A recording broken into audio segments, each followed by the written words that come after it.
कि श्रुतधारा और लक्ष्मी पापी के घर होए, संत समागम और हरि कथा तुलसी दुर्लभ तोए।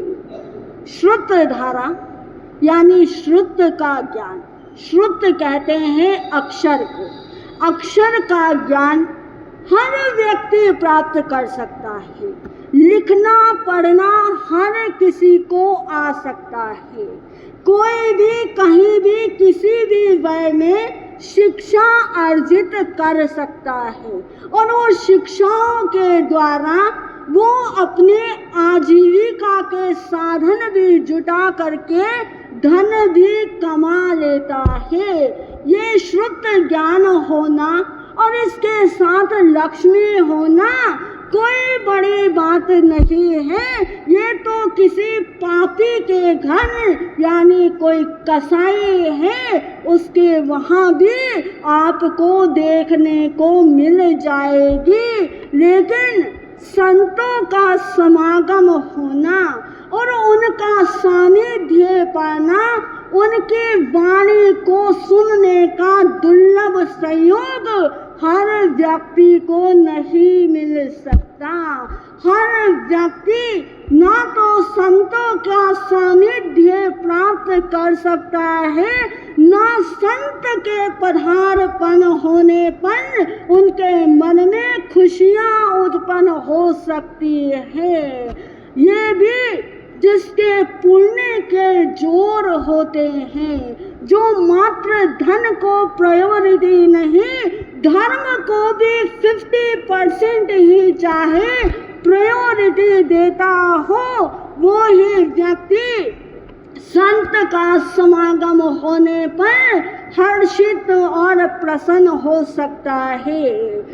धर्म गुरु और सद्धर्म का मिलना जीवन की सबसे बड़ी उपलब्धि होती है। हमारे इस जीवन के दो पहलू, दो पक्ष कह लो। एक है व्यवहार पक्ष और दूसरा है निश्चय पक्ष। दोनों ही हमारे जीवन में महत्वपूर्ण हैं। जैसे उच्छ्वास और निश्वास, यानी कि इनहेल और एक्सहेल। आपने सांस लिया और छोड़ना जरूरी हो जाता है, नहीं तो दम घुटता है ना। तो ये दोनों चीजें हमारे लिए निश्चय भी जरूरी है, व्यवहार पक्ष भी नितांत आवश्यक है। निश्चय जो है वो हमारा अंतिम सत्य है। हमारा अंतिम सत्य क्या है? हमारे इस जीवन का अंतिम सत्य क्या है? बोलो तो। है जी, मृत्यु। सही बात। यानी कि हमारे जीवन का जो अंतिम सत्य है, निश्चय है, और वह है मृत्यु। ये जातस्य ही ध्रुवम मृत्यु, जिसका जन्म हुआ है उसकी मृत्यु अवश्यम भावी है। और जो व्यवहार है उस सत्य तक पहुंचने का रास्ता कह लो, सीढ़ियां कह लो, वहां तक पहुंचने का मार्ग। आप कैसे गए? अब जैसे आपको मुंबई जाना है तो ये आपके ऊपर निर्भर करता है कि आप बाय एयर जाओ, बाय ट्रेन जाओ, बाय बस जाओ, कैसे भी जाओ। ये आपका अपना समय का अवसर है, जेब का अवसर है ना। समय अगर कम है, आपको जल्दी पहुंचना है तो आप बाय एयर फ्लाइट से जाएंगे। आपके पास समय भी है, कोई जल्दी नहीं, कोई तत्परता नहीं, तो आप ट्रेन का साधन भी अपना सकते हैं। और अगर इन दोनों में आपका टिकट कन्फर्म नहीं हुआ तो फिर ये बस, ये आप मान के चलते हैं कि पहुंचना है, जाना है। ठीक उसी प्रकार हमें भी अपने अंतिम सत्य तक पहुंचने के लिए कोई ना कोई सहारा चाहिए, कोई ना कोई सीढ़ियां चाहिए।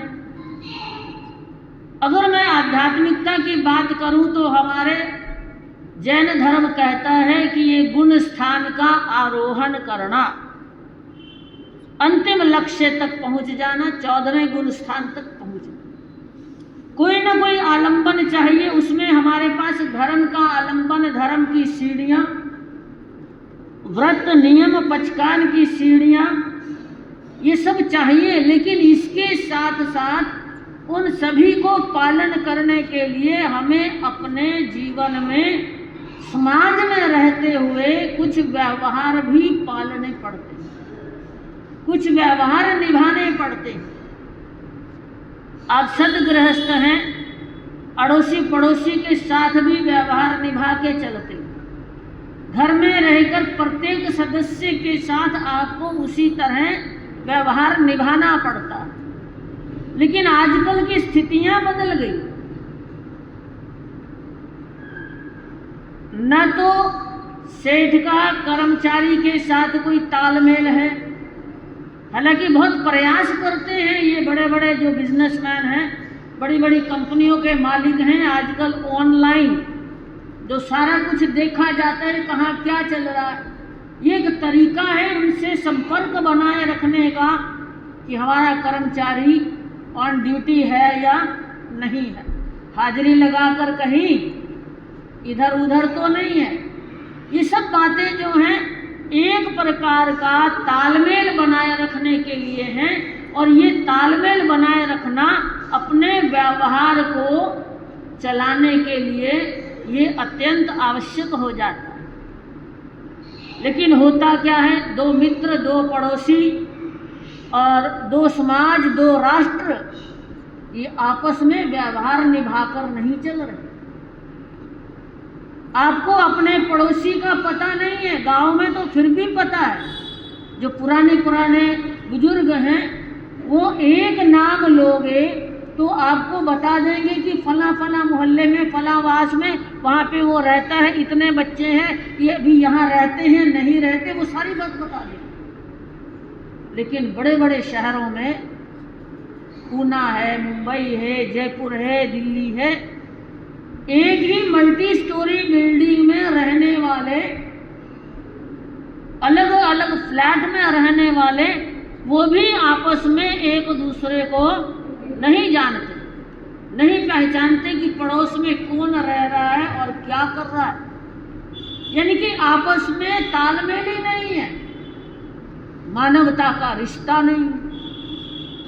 समाज कहने को तो man is a social animal, मनुष्य सामाजिक प्राणी है, लेकिन समाज से कट के चलता, अपने बराबर किसी को समझता नहीं। ये फालतू के काम धंधों में चला रहता है तो वो व्यवहार नहीं निभा पाता, और जहाँ व्यवहार नहीं निभाए जाते हैं तो वहाँ हम ये सोचकर चले कि वो रिश्ते भी निभाएगा, उसकी भी कोई उम्मीद नहीं। तो इस व्यवहार कुशलता के लिए हमें कुछ नियम, कुछ टिप्स जो हैं ज्ञानी गुरु भगवंत फरमाते हैं, देते हैं, उसका चिंतन करना है और अपने आचरण में, अपने व्यवहार में सुधार लाने का प्रयास करना है। बाकी निश्चय तो एक है ही है सबके लिए कि वहाँ तक तो पहुँचना है, मरण को प्राप्त होना है। लेकिन जिनका व्यवहार अच्छा है, आचरण अच्छा है, वो मरण को महोत्सव बना जाते हैं। दुनिया मरने के बाद उनको याद करती है। जैसे बड़े बड़े गुरु भगवंत हुए जिन्होंने हमें बहुत कुछ दिया, उन्होंने अपने जीवन में जीवन का जो पहला सत्य है उसको समझ लिया और उसके दुख को समझ लिया।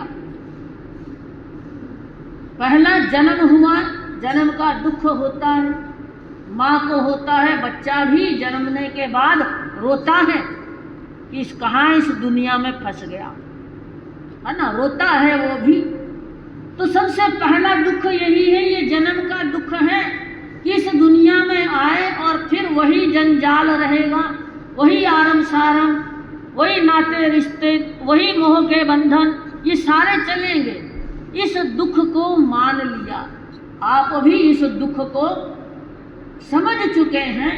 ये जन्म का दुख कि जन्म हो गया, किसी का 50 साल पहले हुआ, किसी का 60 साल पहले हुआ, किसी का 2 दिन पहले हुआ, जन्म हुआ। अब सही बात है कि हम अपने निश्चय तक पहुंचने से पहले अपने इस बीच का जो टाइम पीरियड जिसको कहते हैं, जिसको आप कहते हैं जीवन काल, है ना, इसमें आपको क्या करना है कि निश्चय जो है वो हमारा महोत्सव हो जाए। दुनिया हमें उस निश्चय तक पहुंचने के बाद भी हमें याद करे। वो क्या करना है? उसके लिए ज्ञानियों ने कहा कि आज दुनिया में घालमेल बढ़ गई है और आपसी तालमेल कम हो गए। पूज्य गुरु भगवंत फरमाते हैं, अक्सर फरमाया करते थे कि हे भोले जीवो, हे ज्ञानियों, हे प्रबुद्ध श्रावको, ये घालमेल छोड़ो और तालमेल बढ़ाओ, आपस का तालमेल बढ़ाओ। याद रखना इस बात को कि आपस में ये घोचेबाजी, ये फालतू की पंचायती, ये सब कर लेंगे। उस समय कोई अपना कोई पराया नहीं लगता आपको, फालतू की पंचायती करते है ना, जिसमें कोई हमारा लेना देना भी नहीं है, उसमें पड़ जाते हैं। लेकिन ज्ञानियों ने कहा कि ये सब बातें छोड़ दो। गुरुदेव मरुधर केसरी जी महाराज साहब कई तरह के पंचों का वर्णन करते हैं और अक्सर अपने प्रवचन में अगर कोई बीच में कोई ज्यादा उछलने लग जाता तो उसको सीधा कहते थे कि पंच बैठ जा, बाद में बात कर लेना। अब वो पंचों की बात आती है, गुरु ने मैया के मुखारविंद से कई बार सुनते हैं कि पंच कितने प्रकार के। एक कहते हैं, गुरुदेव फरमाते थे कि घुसोड़ा पंच होता है, यानी कि जिन्हें कोई पूछता नहीं कि आजा भाई सलाह दे दे, कोई पूछने वाला नहीं, कोई बुलाता नहीं, कोई काम कर रहे, 2 व्यक्ति आपस में काम कर रहे हैं, आपस में कोई सलाह मशवरा कर रहे हैं, लेकिन कईयों की आदत होती है कि कोई पूछे चाहे नहीं पूछे, लेकिन जबरदस्ती घुसकर बीच में आकर बैठ जाएंगे और अपनी वो टर टर लगाते रहते हैं। अरे नहीं सा, यूं नहीं यूं करो सा, यूं नहीं यूं करो सा। और अगर कोई बुद्धिमान कह दे कि आपसे अभी सलाह नहीं मांगी, इतना भी कह दे तो जो ज्ञानी होता है उसका मरण हो जाता है। लेकिन ये घुसोड़ा पंच जो हैं, इनके ऊपर कोई असर होने वाला नहीं। फिर गुरुदेव फरमाते थे कि भूसोड़ा पंच होते।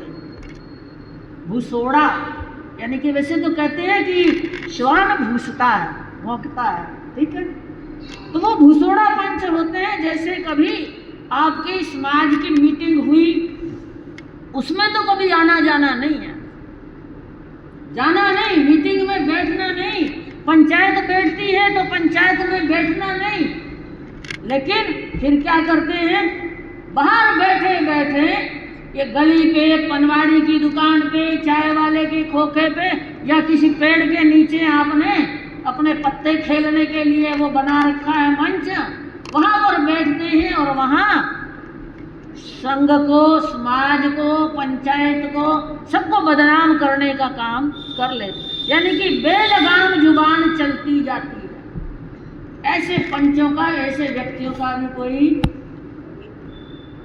कोई विश्वास करने वाला नहीं होता। सिर्फ लड़ाने वाले ये काम करते हैं, भिड़ाने वाले ये काम कर लेते हैं। गुरुदेव कहते थे कि ऐसे पंचों से भी दूर रहना और ऐसी पंचायती भी कभी मत करना। फिर होता है संकोड़ा पंच, समझ गए है ना, मारवाड़ी पक्के। संकोड़ा पंच ऐसे होते हैं जो आते तो हैं, सभा बुलाई जाए सभा में आ भी जाएंगे, पंचायत बैठे वहां पे भी आ जाते हैं, मुंह से नहीं बोलते, हाथों से, आंख से इशारे करते रहते, एक दूसरे को उकसाते रहते, ले बोल तू बोल, तू बोल, तू क्या है, तुम कहो, मेरी हिम्मत नहीं है, तुम कहो। ये संकोड़ा पंच, यानी कि खुद तो बुराई लेने सियाने से बन के बड़ा सीधा भोला भाला मुंह बना के बैठ जाते हैं, लेकिन दूसरों को उकसाते हैं कि जो बुराई का ठीकरा होगा चूटी भरना। अमृतलाल साहब बता रहे हैं कि एक बार इशारा कर देते हैं कि बोल कर, ऐसी तैसी कर ले सबकी। वो संकोड़ा पंच होते हैं कि जिनका भी कुछ लेना देना नहीं है, लेकिन वो अपनी आदत से लाचार होते हैं। हर आदमी अपनी आदत से लाचार होता है, तो ऐसे संकोड़ा पंच भी किसी काम के नहीं है। मनों में मैल पैदा करने वाले होते हैं, आपसी वैमनस्यता पैदा करने वाले होते हैं। फिर गुरुदेव ने कहा कि एक खींचातान पंच होते हैं। खींचातान यानी कि बात को समझते नहीं है, इतनी समझ विकसित नहीं है, लेकिन पूछ पकड़ लेते हैं एक बार, उसको छोड़ने वाले भी नहीं है। गुरु मैया कई बार कहते हैं कि जैसे किसी ने कहा कि ये गधे की पूछ पकड़ ले, सीधा अपने स्थान पे पहुंच जाएगा। अब गधे की पूछ तो पकड़ी, वो गधा उन्मार्ग की ओर ले गया, लेकिन कहा था कि गधे की पूछ छोड़ना मत, ये तेरे को घर तक पहुंच जाएगा। और वो गधे को किसी ने पत्थर मारा, गधा जोर से दौड़ने लग गया, लेकिन वो पूछ पकड़ी है, वो घिसटता जा रहा है, पैर लहूलुहान हो गए, लेकिन कहा था कि पूछ छोड़ना मत। तो वो काम ऐसा मूर्खता वाला काम भी कि किसी बात को पकड़े तो छोड़े नहीं, उसका पीछा नहीं छोड़ते, समाधान होने ही नहीं देना है, ये प्रश्नवाचक चिन्ह खड़े रहना है।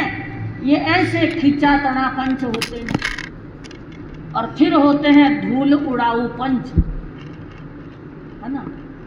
ये पंचायती में फंस गए, व्यर्थ की टीका टिप्पणी, ओछी बातें कर करके जो है बदनाम करने का काम करते, फालतू की धूल उड़ाना। ये नहीं समझते कि हम भी उस समाज का हिस्सा हैं, हम भी उसी का एक अंग है, समाज के बिना चलता नहीं। अपने समाज की, अपने संघ की बदनामी क्यों करें? मिल बैठकर बात नहीं करते, गहन गंभीर नहीं होते, गहरे पेट के नहीं होते। तो गुरुदेव फरमाते थे कि ऐसे पंच भी काम के नहीं। और फिर होते हैं एक गड़प पंच, गड़प कह लो, हड़प कह लो, है ना। तो ऐसे पंच जो हैं वो कभी कोई झगड़ा हो जाए दो पक्ष के बीच में, उनको मिलाने के लिए उधर का बाल भी खा लेंगे, इधर का भी माल खा लेंगे, लेकिन दोनों तरफ का खा के अपने मुंह पहुंच लो और काम कुछ भी होने वाला नहीं है। सिर्फ हड़पने की नीति है, जहां मौका मिले वहां पर हड़प लो। तो ऐसे पंच जो हैं ये किसी काम के नहीं होते, ये अपने व्यवहार को शिष्ट व्यवहार में नहीं बदलते हैं। और जहाँ तक व्यवहार की शिष्टता नहीं होती तब तक ये हमारा जीवन अच्छा नहीं होता। फिर दुनिया क्या है, जब हम लास्ट तक पहुँचेंगे ना तो दुनिया एक ही बात कहती है, अच्छा हुआ समाज का कचरा मिटा, अच्छा हुआ घर का काटा गया, अच्छा हुआ कि समाज को भिड़ाने वाला, घर में कलेश करने वाला, उसका भी खात्मा हुआ। मतलब आपको याद नहीं करेंगे, याद करेंगे लेकिन कैसे? दो शब्द आते हैं इंग्लिश में, एक होता है फेमस, एक होता है नोटोरियस। फेमस होता है जिसकी यश ख्याति अच्छे कारनामों से होती है, और नोटोरियस होता है जो बदमाश हो, हत्यारा हो, लुटेरा हो, है ना, मारकाट करने वाला हो, बात बात पे बाएं चढ़ा के आने वाला हो, बड़े छोटे का लिहाज करने वाला नहीं हो, है ना, वो होता है नोटोरियस। याद तो उसको भी करते हैं, अरे वो ऐसा था, उसकी छाया से बच के निकला करते थे। घर में बहन बेटियां जो हैं, जब वो गली में निकलता तो अपने दरवाजे बंद कर लिया करते। ऐसे व्यक्तियों के लिए नाम तो लेते हैं लेकिन बड़ी साहब का हर समय ये संदेश रहता था, जहाँ जहाँ पर भी पधारते अस्पताल की कमी होती तो उनकी पूर्ति करवाते। जिन जिन की कमी है उन भक्तों को संदेश देते कि ये कार्य पूर्ण होना चाहिए। बस कहने की देर थी और काम पूरा होने में समय नहीं लगता। आज यहाँ पर ब्लड डोनेशन का कार्य और अनेक प्रकार की जांच भी यहाँ पर होगी। गुरु भक्तों ने लाभ लिया है। अपने पिताजी का नाम, जिन नाम को श्रेय दिया जा रहा है, क्योंकि संतान वही है कि अपने पिता के माता के जिसके भी लिए उपकार का कार्य उनके नाम से करते हैं। इनसे बढ़कर और कोई काम नहीं हो सकता है। ब्लड डोनेशन का कार्य जो किया जा रहा, ब्लड की एक बूंद भी किसी की जिंदगी बचा सकती है। तो जो स्वस्थ है वो अपना ब्लड डोनेशन अवश्य करे और करना चाहिए। इसमें भयभीत होने की आवश्यकता नहीं रहती है। इसके साथ में जांच निःशुल्क जो की जा रही है, ये भी एक बहुत अच्छा काम है। कईयों को अपनी बीमारियों का पता चलता है, इलाज समय पर होता है और ऐसा लाभ लेने वाले नाम की वांछा कभी नहीं करते हैं। और ऐसा ही एक परिवार है कि जिसने नाम की वांछा नहीं रखी है। एक दिन हमने पूछ लिया प्रवचन के बाद में कि ये शिविर आपकी ओर से लग रहा कि नहीं। उन्होंने उत्तर दिया नहीं, ये बैठे हुए हैं, खड़े हैं, पर जानकारी हमें मिली कि नहीं, पर यही है। ऐसा आपका कार्य, आज कितने पेशेंट यहाँ पर आएंगे उनको लाभ मिलेगा और ब्लड डोनेशन के लिए भी कितने हैं जन कल्याण की भावना रखने वाली आत्माएं यहाँ पर आएगी और ब्लड डोनेशन भी करेंगे। इनका भी लाभ पूर्ण रूप से मिलेगा। आपके विचारों की, आपके कार्यों की बहुत अनुमोदना है कि भविष्य में भी इस प्रकार के कार्य आप करते रहे अपनी मातृभूमि में, और जहाँ जहाँ जरूरत पड़े वहाँ पर ऐसे जन कल्याण के काम में भाग अवश्य रूप से लें। यहाँ अनेक प्रकार के जन कल्याण के कार्य होते रहते हैं और पशु चिकित्सालय के भी कार्य होते रहते हैं। इन सब की अनुमोदना। भुवसग्गहरं पाशं वन्दामि कमगणमुक्तं विश्वहर विश्वनिनाथं मङ्गलकलानावसं विश्वहर पुलिङ्गमन्तं कण्ठे धारयितु प्रियमो तस्सगः रोगमारी दुर्ध जराजन्ति एव सामं किट्ठो दूर्यमन्तो तुद्य गणमोहि बहु फलोहि नरगिरियसु विधिवा पावन्ति न दुःखदोहकं तु समत्ते लब्धे चिन्तामणि कप्पाय वप्पये पावन्ति अभिगेणं शिवाय रामरं ध्यानं ये संधु मायस वत्तिवर्णिभरण हियेण तादेव दिज्यबोहिं भवे पास जन चंद ओम घंटाकर्णो महावीर सर्वव्याधि विनाशक विस्फोटक भयं प्राप्ते रक्ष महाबल यत्र त्वं तिष्ठसे देवलिप्तोक्षर पंक्तिभिः रोगाः तत्र प्रणश्यन्ति वातपित्त कपोद्भवा तत्र राजभयं नास्ति अन्ति कर्णे जपाक्षयं साकिनी भूतवेताला राक्ष प्रवन्ति न काले मरणं तस्य न च सर्पेण दंश्यते अग्निचोर भयं नास्ति। ओम ह्रीं घंटाकर्ण नमोस्तुते। ओम नरवीर पट्वा मंगलम भगवान वीरो मंगलम गौतम प्रु मंगलम स्थूले भद्राद्या जैन धर्मोस्तु मंगलम सर्वमंगल मांगल्यम सर्व कल्याण कारणम प्रधानम सर्वधर्माणम जैनम जयति शासनम सर्वारिष्ट प्रणाशाय सर्वारिष्टार्थदायिने सर्वलक्ति निधानाय गौतम स्वामिने नमः। चकारी मंगलम अर्यंता मंगलम सिद्धा मंगलम साहु मंगलम केवली कणत्तो धमो मंगलम चतारी लोकोत्तमा अर्यंता लोकोत्तमा सिद्धा लोकोत्तमा साहु लोकोत्तमा केवली कणत्तो धमो लोकोत्तमा चतारी शरणं पवजामि अर्यंते शरणं पवजामि सिद्धि शरणं पवजामि साहु शरणं पवजामि केवली कणत्तो धम्मं शरणं पवजामि। अरिहंत जी को शरणो, सिद्ध जी को शरणो, साधु जी को शरणो, केवली प्रारूपित दया धर्म को शरणो, विचार शरणा दुर्गति हरणा औरण शरणा खोए जो भव्य प्राणी आग्रह सो अक्षय अमर पद होए। बोलिए भगवान महावीर स्वामी के